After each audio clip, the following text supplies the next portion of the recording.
votre histoire, votre passé, la façon que vous le racontez, si c'est négatif ou c'est pas super sharp, c'est pas béquille invisible, on peut la travailler, on peut corriger ça. Ce sont tous des exemples, difficultés d'acceptation aussi, hein? Des choses qu'on a de la difficulté, c'est pas. Puis tu sais, quand moi je parle d'acceptation, là, vous savez de quoi je parle, là, on est dans l'acceptation véritable et inconditionnelle. Moi, le meilleur exemple que je donne là, par ça, puis souvent, il y en a qui font comme. Fait que là, s'il y en a qui sont shakés, peut-être en shaker encore. Là. Euh, ceux qui ont des enfants, vous avez un amour inconditionnel pour vos enfants. Est-ce que vous avez un amour inconditionnel envers vous-même? Souvent, c'est là qu'est le problème.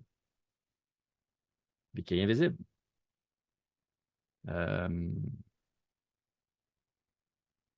ouais.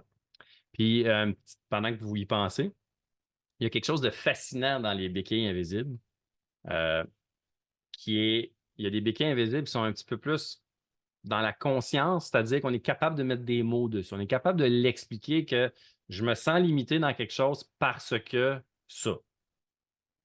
Mais le déclic, ce qui fait vraiment la différence, c'est ceux qui sont en dessous de ça, qui sont un petit peu plus, pas tant inconscients, un petit peu inconscients des fois, mais qu'on a peur, on a peur d'avouer, on a peur on a peur d'être vulnérable, et c'est souvent la vraie raison.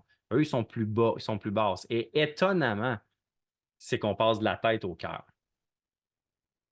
Fait que moi, je vais vous challenger si ça vous tente.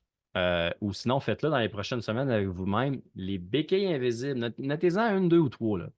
Prenez la première que vous avez notée instinctivement, qui est celle qui est probablement celle plus consciente. Vous pensez avec votre tête.